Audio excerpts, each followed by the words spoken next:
Moving on. Gregory says, is the local lead gen website, or if you set up a local lead gen website, but do not also set up a matching Google business profile, since it is not a real local business,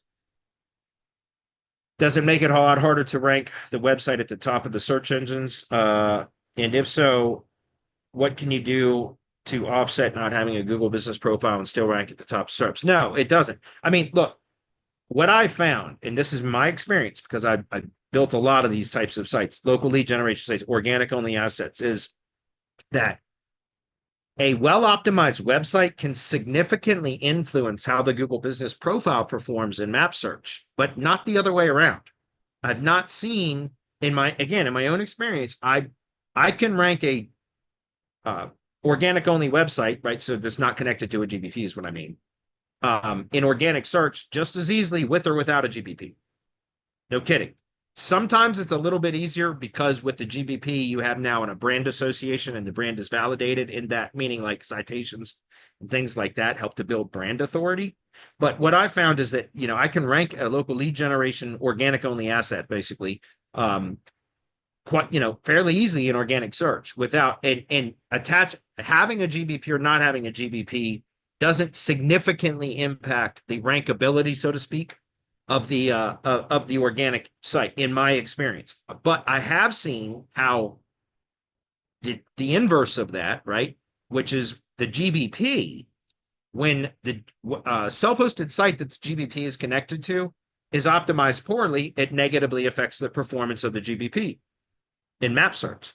But when the website that it's connected to is optimized well, it improves the performance of the Google business profile in map search. If that makes sense. So the whole point is, does it have a benefit of having a GBP? It can, for sure, because of the brand association, for sure. There's no question. But I don't really worry about that because, again, the local lead generation LLG sites are supposed to be really used as a sales tool more than anything, as a sales tool, right? So it's about getting the site up and ranked, and then you can monetize it either directly or indirectly, right? Direct monetization is by leasing the site or selling the leads, right? So you can do a rank and rent, or you can sell the leads, or you can do like, a revenue share for contractors that you trust in. But I don't recommend that up front. It's something that you would offer to a company that is buying leads from you that you've developed a good relationship with. So typically it's going to be rank and rent or pay per lead for the local lead generation sites if you want to do direct monetization.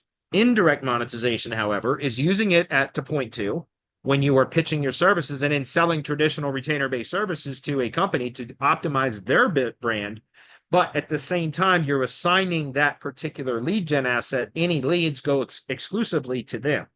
That's how you justify using a portion of their retainer budget on a monthly basis to build links to your assets. Do you understand? That is literally why I don't think there's any ethical issue with that, right? Because that site is another asset that is performing, that can and is generating leads for the client that you have an agreement with. All leads are coming from that site is your site, but their leads are being forwarded to them. So you are taking a percentage of their budget on a monthly basis from the retainer to make sure that your site stays ranked. Do you get it? And so that's part of the reason why I developed that whole process, guys, is because I got tired of optimizing tree care companies' brand and presence online, getting them to the top, and then having them cancel once they're at the top. The next winter is always when the cancellations come in because work slows down in the winter for tree guys. And so that's always the time when they want to cancel. And I've heard it many times where they say, I don't really want to cancel. I just want to pause my service until next spring. But a lot of the times those guys, because of what we did for them, they stay ranked for a while. Not all the time. I mean, certainly some slip a lot sooner. I mean, what's interesting is when they come back, I always raise their price 10%. I tell them, yeah, but costs have gone up and blah, blah, blah. And so it teaches them not to do that as often. But anyway, the whole point is, again, by having a portion of your client's retainer budget going to support your assets, you are retaining value from that client even after they cancel, right? because you're still maintaining value for assets that you own and control that part of their budget help to build and support and grow, if that makes sense.